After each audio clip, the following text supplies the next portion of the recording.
Medical కాలేజీలు ఇక భవిష్యత్తులో ప్రభుత్వ మెడికల్ కాలేజీలు, ప్రైవేట్ మెడికల్ కాలేజీలు ఇలా ఏం ఉండదేమో. ఇంక మెడికల్ కాలేజ్ అంటే ఇంకా ప్రైవేట్ మెడికల్ కాలేజీలే. దానికి సంబంధించి ఎన్ని నిరసనలు చేసినా, ఎన్ని ఆందోళనలు చేసినా, ప్రతిపక్షం ఏం చేసినా ప్రభుత్వం అయితే వెనక్కి తగ్గేలా అయితే కనిపించట్లేదు. ఇప్పుడు తాజాగా అయితే ఇక్కడ కీలకమైన అంశం, ఒక 10 మెడికల్ కాలేజీలు ఇప్పటికే ప్రైవేట్ వ్యక్తులకు అప్పచెప్పేశారు. కాకపోతే ఇందులో ఉన్న సిబ్బందికి అంటే జీతాలేమో ప్రభుత్వం ఇస్తుందట. ఇక్కడ నుంచి ఆసుపత్రుల నిర్వహణ, అలాగే ఈ మెడికల్ కాలేజీల నిర్వహణ, అందులో కూడా కొన్ని ఆసుపత్రుల నిర్వహణ, ఇవన్నీ ప్రైవేట్ వ్యక్తుల చేతికి అప్పగించడం. అంటే ఇది ఏ రకమైన పరిపాలన అనాలి? అంటే ప్రైవేట్ వ్యక్తులకి మొత్తం అప్పగిస్తే జీతాలు కూడా, సిబ్బంది జీతాలు కూడా వాళ్ళే ఇచ్చుకోవాలి.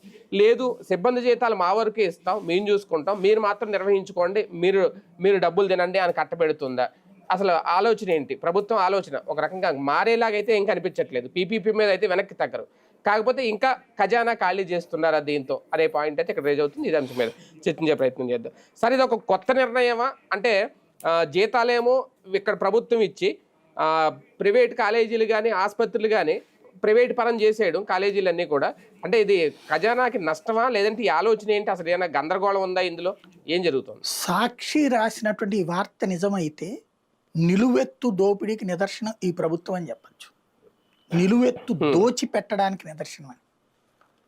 ఇందులో 2 కోణాలు ఉంటాయి. ఇప్పుడు ఆర్టీసీ బస్ స్టాండ్ ఉంది. బస్ స్టాండ్లో టాయిలెట్స్ ప్రైవేట్ వాళ్ళే నడుపుతారు, క్యాంటీన్స్ ప్రైవేట్ వాళ్ళే నడుపుతారు.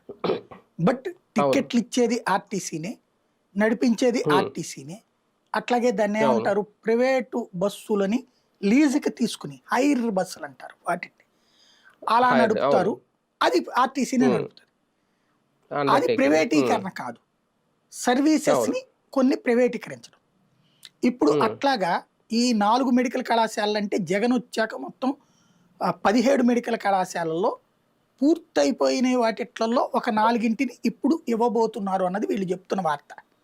ఆల్రెడీ పూర్తయిపోయి రన్నింగ్ లో ఉన్నటువంటి హాస్పిటల్ వాటిట్లలో క్లీనింగ్ ప్రైవేట్ వాళ్ళకి ఇవ్వండి, తప్పులేదు.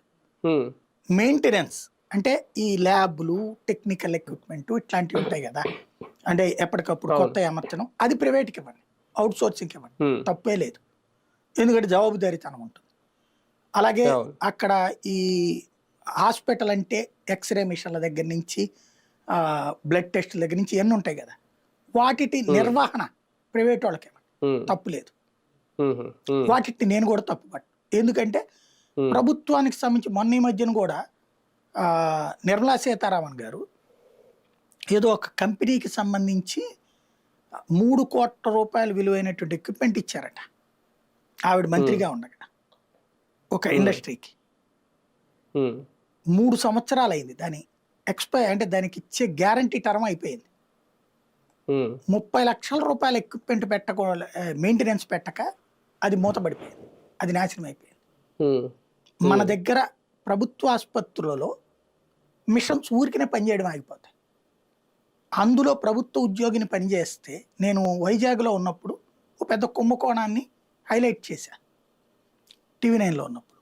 ఎలాగంటే KGH హాస్పిటల్లో ఉన్న డాక్టర్లకి వాళ్ళ భార్యలు పార్ట్నర్లుగా లేదా వాళ్ళ భర్తల పార్ట్నర్లుగా ఆ చుట్టూతో ఉండేటటువంటి డయాగ్నోసిస్ సెంటర్లు అన్నీ ఉంటాయి. ఆ చుట్టూ ఉన్న డయాగ్నోసిస్ సెంటర్లలో ఈ డాక్టర్ల యొక్క కుటుంబం వాళ్ళు ఎవరో ఒకరు పార్ట్నర్ అన్నయ్యి ఉంటారు, లేదా టైఅప్ అన్నయ్యి ఉంటారు. KGH హాస్పిటల్లో మిషనరీ ఉన్నాయి అనుకోండి, ఆ మిషనరీ ఉన్నట్టుండి కంప్లైంట్ వచ్చేస్తుంది, ఉన్నట్టుండి ఎక్స్రే పనిచేయదు, ఉన్నట్టుండి ఇంకొకటి డయాలసిస్ పనిచేయదు, అట్లాగే ఏదో ఒకటి పనిచేయవు వాటిట్లో. ఎందుకయ్యా అంటే ఆ కన్సర్న్డ్ ఎంప్లాయీ జీతం అతనికి వస్తుంది పని చేయకపోయినా సరే, అతను ఏదో ఒకటి చెడగొడతాడు. అక్కడ చెడగొడితే అక్కడికి ఇక్కడ మన దగ్గర మిషన్ పని అయిపోయిందమ్మా, అక్కడికి వెళ్ళి చేయించుకోండి. వాళ్ళు పేదలు, ప్రభుత్వ ఆసుపత్రికి వచ్చిందే డబ్బులు లేక, మరి ఏం చేయాలమ్మా, వెళ్ళి చెక్ చేయించుకోండి.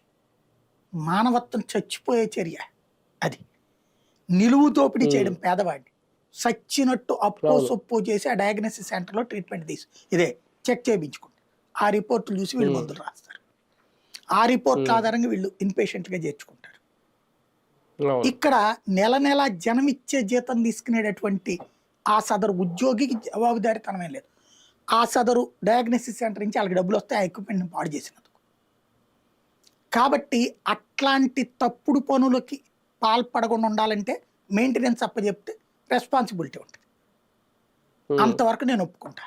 కానీ టోటల్ నిర్వహణ అంతా ప్రైవేట్ వాడికి ఇచ్చేసి జీతాలు కూడా ప్రభుత్వమే చెల్లించి దాన్ని మాత్రం ప్రభుత్వాన్ని అంటే అంతకంటే దోపిడీ మరొకటి లేదు. ఎవడాడు ప్రైవేట్ వాడు నడపడానికి? వాడికి ఏం అర్హత ఉందని, ఏం హక్కు ఉందని, వాడిది ఏం పాత్ర ఉందని ఇందులో? అంటే మన ఇంట్లో అద్దెకి ఇవ్వడం వేరు, మన ఇంటిని ఎవరినో నడపడానికి ఇవ్వడం వేరు. ఇప్పుడు జరుగుతున్నది అది. ఇది కనుక నిజమైతే, ఇది నిజమైతే, నిజం కాకపోతే తెలియాలి. వీళ్ళ ఆర్డర్ కూడా ఉందిగా, 2 ఏళ్ల పాటు జీతాలు గవర్నమెంట్ చెల్లిస్తుంది వాళ్ళకి అనేది. అదే 2 ఏళ్ల వరకే ప్రభుత్వం ఇచ్చి రిలీజ్ చేసిన ఆర్డర్ 2 ఏళ్ల వరకు. అది కరెక్టే. జీతం ఇస్తున్నది, మెయింటెనెన్స్ వాడేం చేస్తాడు అసలు, ఎందుకు చేస్తాడు? అది లేదు కదా అందులో. అవును అవును. ఏం చేస్తాడు అన్నది రావాలి. ఒక్కటి మాత్రం ఖాయం, ఇసుక, మద్యం, మైనింగ్, ఇప్పుడు వీటన్నిట్లలో తీసుకుంటున్న నిర్ణయాలు శబాష్ అని మన సంకలు మనం గుద్దుకోవడం తప్పించి ఖచ్చితంగా ప్రజలని పెద్దలకి దోచి పెడుతున్నాం. ఇది నిజం.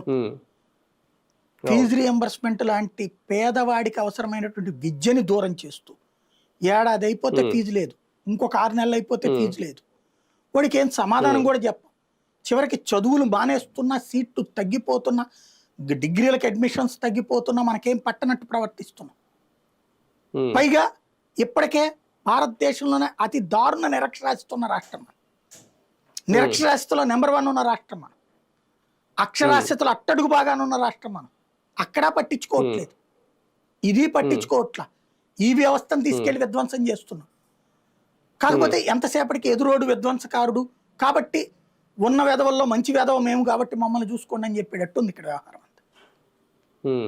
సార్, అంటే ఇక్కడ ఇంకో పాయింట్ కూడా ఏమన్నా రేజ్ అవుద్దా అనేది. ఎందుకంటే ఇప్పుడు ఆల్రెడీ ఇప్పటి వరకు అంటే ఇవి అంటే ఆల్రెడీ ప్రారంభమైన కాలేజీలు ఏవైతే ఉన్నాయో, మెడికల్ కాలేజీలు కానీ దానికి అనుబంధంగా ఉన్న ఆసుపత్రులు కానీ ప్రభుత్వ అధీనంలో నడుస్తున్నాయి. ఇప్పుడు ఈ 800 మంది సిబ్బంది ఎవరైతే ఉన్నారో వాళ్ళని క్రమక్రమంగా అంటే ఒకేసారి ప్రైవేట్ వ్యక్తులకి అప్పచెప్తే వాళ్ళు ఇంకా ప్రభుత్వ ఉద్యోగులు కాకుండా పోతారా?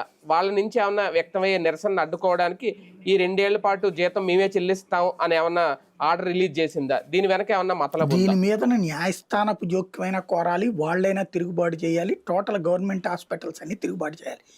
లేదంటే ఇప్పుడు ఆరోగ్యశ్రీ బతుకులు లేకపోతే కాలేజీల బతుకులే అవుతాయి. కాలేజీలోళ్ళు ముందు మాకేం పోయలే, ఎప్పుడు ఇస్తే ఏంది, 4 రోజులు పోతే అనుకున్నారు. చివరికి అసలు ఆ పథకం ఉంటుందో లేదో తేలట్లే. ఇప్పుడు ఒకప్పుడు ఎవడికాడు ఫీజు కట్టగలిగినోడు చేరేవాడు కాలేజీలో. అలాంటి స్టేజ్ నుంచి ఇవాళ రోజున డబ్బులు లేకపోతే ప్రభుత్వం మీద డిపెండ్ అయిపోయి ఇప్పుడు ప్రభుత్వం ఇవ్వకపోతే ఆ కాలేజీ నడవని బతుకులు అయిపోయింది. ఇవాళ రోజున విద్యార్థులు కూడా కొన్ని రోజులకి అలవాటు అయిపోతుంది సార్. ఇంకా ప్రభుత్వం నుంచి ఎలాంటి రియంబర్స్మెంట్ రాదు, డబ్బులు ఉంటే చదువుకోవడం, లేదంటే లేదు, అలా అలవాటు. వ్యవస్థ నాశనమైంది, వాడు నాశనం అయ్యాడు. ఇప్పుడు ప్రైవేట్ హాస్పిటల్ అట్లాగే డబ్బులు 4 రోజులకు పోయినా వస్తేలే అనుకుని మొదట్లో ఎందుకు పెట్టారు అసలు? నాకు మొన్న ఒక డాక్టర్ గారు మాట్లాడుకొచ్చారనమాట. ఆ రోజున ఆరోగ్యశ్రీ పెట్టినటువంటి పర్పస్ ఏంటంటే కొన్ని సివియర్ డిసీజెస్ లైక్ గుండె జబ్బులు, క్యాన్సరు, ఇట్లాంటి వాటిలలో పేదవాళ్ళకి వైద్యం అందట్లేదు కాబట్టి రాజశేఖర రెడ్డి ఆసుపత్రిలో కూర్చోబెట్టి మాట్లాడింది ఏంటంటే, మీ దగ్గర ఎంత ఆక్యుపెన్సీ ఉంటుందంటే వాళ్ళు 50 నుంచి 60% ఆక్యుపెన్సీ ఉంటుందని చెప్పారు. అయ్యా మీకు అంతే ఉంటుంది కదా, దాంతో మీరు లాభాల్లోనే నడుస్తున్నారు కదా, ఒక 20% మాకు కేటాయించండి ప్రభుత్వానికి. ఆ 20%కి మినిమం అమౌంట్ నేను ఇస్తా, ఫ్రీగా వద్దు నాకు ఆ ప్రభుత్వానికి. 20% మాకు మినిమం ఇవ్వండి. అవి మేము అందులో పేషెంట్స్ని పంపిస్తాం, వాళ్ళకి సివియర్గా ఉన్న వాళ్ళని పంపిస్తాం, వాళ్ళకి అయ్యే ట్రీట్మెంట్ ఖర్చు మేము పెట్టుకుంటాం ఆరోగ్యశ్రీ పేరుతో. మీరు ఎక్కువ దాని నుంచి లాభాలు ఆశించద్దు. మీకు ఎంత అయితే అవుతుందో ఆ జీతము ఏమవుతుంది కదా ఆ మెటీరియల్ అంతవరకు మేము ఇచ్చుకుంటాం. మీరు పేదలకు సేవ చేసిన వాళ్ళు అవుతాం, మేము పేదల ప్రాణాలు కాపాడిన వాళ్ళం అవుతాం. మీకు ఆ 20% ఆక్యుపెన్సీ అదనంగా ఖాళీగా ఉన్న వాటిని మాకు వినియోగించినట్టు అవుతుంది అని చెప్పారట. వాళ్ళు సంతోషంగా ఒప్పుకున్నారు. కానీ ఆ పథకం నిదానంగా ఏమైపోయింది, 20, 40, 40, 60, 60, 80 అయిపోయి ఇప్పుడు హాస్పిటళ్లలో డైరెక్ట్గా డబ్బులు ఇచ్చి ట్రీట్మెంట్ తీసుకునేవాడు కరువు అయ్యాడు. అంత ఆరోగ్యశ్రీ అయితేనే చేరతాం అనేటటువంటి వాళ్ళు అయిపోయారు. చివరికి సచ్చినట్టు ప్రభుత్వం మీద డిపెండ్ అవ్వాల్సి వచ్చింది ఆసుపత్రులు. దాని పర్యవసానం ఇవాళ ఏంటి? ఆరోగ్యశ్రీ లేకపోయేటప్పటికి హాస్పిటల్లో సిబ్బందికి జీతాలు ఇవ్వలేని పరిస్థితి అయిపోయింది. వైద్య వ్యవస్థ సర్వనాశనం అయిపోయింది. ఇంకో జోక్ ఏంటంటే ఈ డాక్టర్లందరూ సీనియర్ ఎక్స్పీరియన్స్డ్ హాస్పిటల్, ఇవన్నీ ఆషామాషి వాళ్ళు ఏం కాదు ఎవరు కూడా. కానీ డబ్బులు పెట్టి ట్రీట్మెంట్ అప్పుడు ఈ హాస్పిటల్కి వెళ్ళట్లా పేషెంట్లు, అది ఆరోగ్యశ్రీ వాళ్ళకి చెప్తుంటారా అని చెప్పేసి అదేదో అన్నదానానికి హోటల్కి ఉన్న తేడాలాగా తయారైపోయింది. డబ్బులు పెట్టి చేయించుకునేటప్పుడు వేరే హాస్పిటల్కి పోతున్నారు, లగ్జరీ హాస్పిటల్స్. వీటిని ఏదో గవర్నమెంట్ హాస్పిటల్కి పర్యాయ పదంగా చూస్తూ బిగించేశారు. వ్యవస్థ కొలాప్స్ అయిపోయింది. ఇప్పుడు గవర్నమెంట్ హాస్పిటల్ మీద కాస్త నమ్మకం ఉంది. ఇప్పుడు ఆ వ్యవస్థని కొలాప్స్ చేస్తే రేపు ఎక్కడికి వెళ్ళాలి జనం? డాక్టర్లు ఇప్పుడు కనుక పట్టించుకోకపోతే మనకేముందిలే పోయిందిలే అనుకుంటే, ఓపీఎస్ లో ఉన్నటువంటి ఉద్యోగులు ఆ రోజున యాజిటేట్ చేయలే. సిపిఎస్ మేము కంఫర్ట్ కదా, మా తర్వాత వచ్చాడు మాకంటే తక్కువ బతుకుతాడు అట్టయితే ఒక అవుట్ సోర్సింగ్ లాగానో ఒక కాంట్రాక్ట్ ఎంప్లాయ్ లాగా ఉంటే దినదినగండా నూరేళ్ళ లాగా ఉన్నప్పుడు మా కింద సచ్చినట్టు పనిచేస్తాడులే అనుకున్నారు ఓపీఎస్ ఉద్యోగులు. సిపిఎస్ వచ్చింది. సిపిఎస్ తర్వాత సెక్యూరిటీ ఎక్కడుంది? సిపిఎస్ తర్వాత గ్యారంటీ ఉందా? ఇవాళ రోజున సిపిఎస్ తీసేసి ఉద్యమం చేయమంటే ఎవరికాడు తీసేస్తా ఉన్నాడు, కానీ ఇప్పుడు సిపిఎస్ తీసేశారా? లేదు కదా. రేపైనా అంతే కదా భవిష్యత్ అనేది. కాబట్టి వీళ్ళ పరిస్థితి ఏమవుతుంది రేపు పొద్దున? ఇప్పుడు సిపిఎస్ ఉద్యోగుల లాగా అయిపోతాయి. అది కూడా కాదు, కాంట్రాక్ట్ అవుట్ సోర్సింగ్ ఉద్యోగులు బతుకులు అయిపోతాయి. అంటే వీళ్ళతో పాటు భవిష్యత్తులో నర్సింగ్ కానీ లేదంటే ఈ ఆయుష్, డెంటల్, ఈ అనుబంధ హాస్పిటల్స్ ఏవైతే ఉంటాయో అవి కూడా ఇంకా కంప్లీట్గా ప్రైవేట్ పరమే అవుతాయా? దీనికి అనుబంధంగా ఇచ్చేస్తున్నారా? ఇక భవిష్యత్తులో ప్రభుత్వ ఆసుపత్రి కానీ ప్రభుత్వ కాలేజీలు అనేవి ఇంకా ఉండబోవా వచ్చేవి కొత్తగా? బాబు గారి ఆలోచన, బాబు గారి విజన్ని గ్రహించిన వాళ్ళకైతే ఇది అర్థమవుతుంది. ఆంధ్రప్రదేశ్లోనే మొట్టమొదటిసారి దేశంలో కాంట్రాక్ట్ అవుట్ సోర్సింగ్ తీసుకొచ్చాం. కాంట్రాక్ట్ అవుట్ సోర్సింగ్ ఎందుకని? ఒక ఉద్యోగి 25 ఏళ్లకో 30 ఏళ్లకో ఉద్యోగంలోకి వస్తాడు. అతను అప్పట్లో 58 ఏళ్ళకి రిటైర్ అయ్యేవాడు. 25 ఏళ్ళకి లెక్కేస్తే 58 అంటే ఇంకో 25 + 8 దగ్గర 33 ఏళ్ళు చేశాడు అతను. ఈ టైంలో జీతం పెరగడము అంతా నడుస్తుంది. లాస్ట్ రోజు జీతంలో 50% ఆధారంగా ఓపీఎస్ నడుస్తుంది. అప్పుడు పెన్షన్ స్కీమ్ నడుస్తుంది. అది ప్రభుత్వానికి భారం అవుతుంది.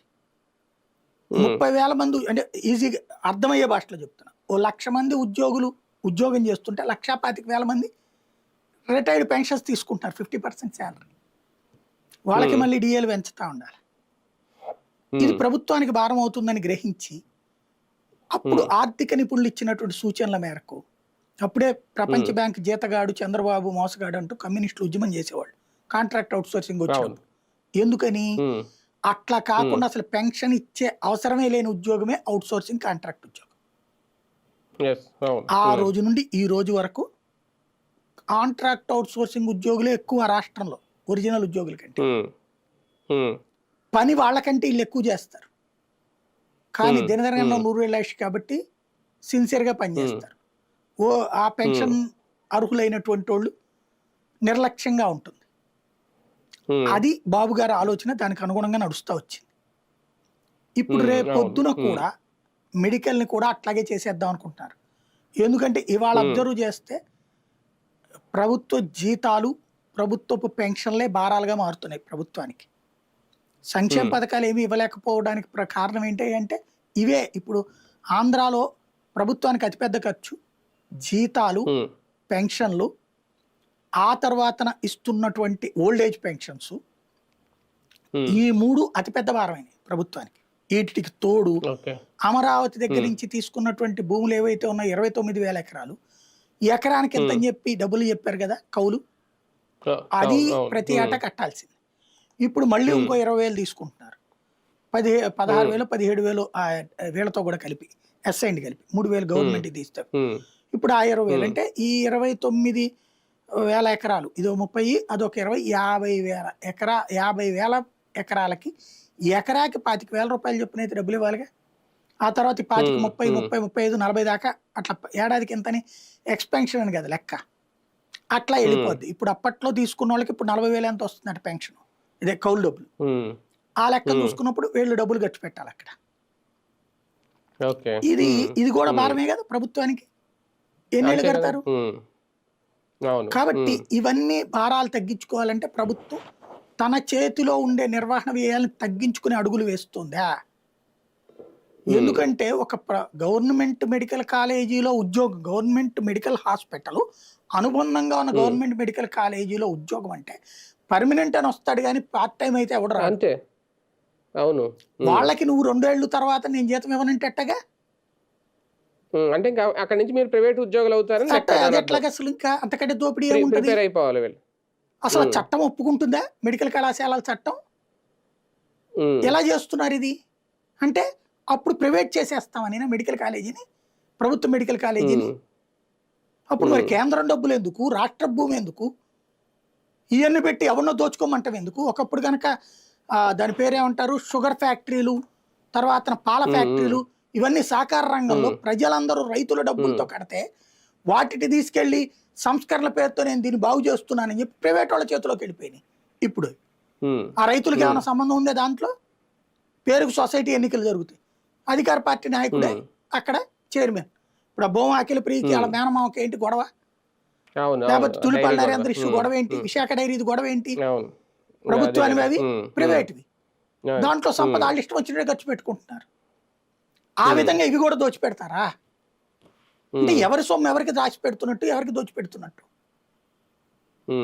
అదే కదా. రైట్. చూద్దాం. మొత్తానికి నిజంగా ఆసుపత్రులకి అంటే ఒక రకంగా మెడికల్ కాలేజీలు కానీ ఇక భవిష్యత్తులో మెడికల్ ఆసుపత్రులు కానీ ఇంకేవి కూడా అన్నీ కంప్లీట్గా ప్రభుత్వానికి ఉండవు, ఇంకా ప్రైవేట్ పరం కాబోతున్నాయనే సంకేతం. లేదు, అందులో ఉన్న సిబ్బందిని కూడా క్రమక్రమంగా ప్రభుత్వ ఉద్యోగులు కాకుండా ప్రైవేట్ పరం కాబోతున్నారు అనడానికి ఒక సంకేతం ఇది. ఒక 2 ఏళ్ల పాటు జీతాలు చెల్లిస్తాం అని ఒప్పందం, దానికి సంబంధించిన ఒక ఆర్డర్ కూడా రిలీజ్ అవ్వడం. మరి దీనికి సంబంధించి ప్రభుత్వం ఏమైనా క్లారిటీ ఇస్తుందా, లేదంటే ఇలాగ ఒక అయోమయం గందరగోళంలోనే ఇంకో 2 ఏళ్ళు కొనసాగించేసి క్రమక్రమంగా పీపీపీ ద్వారా ప్రైవేట్ పరం చేసేస్తారా అన్ని మెడికల్ కాలేజీలు? వెచ్చుద్దాం.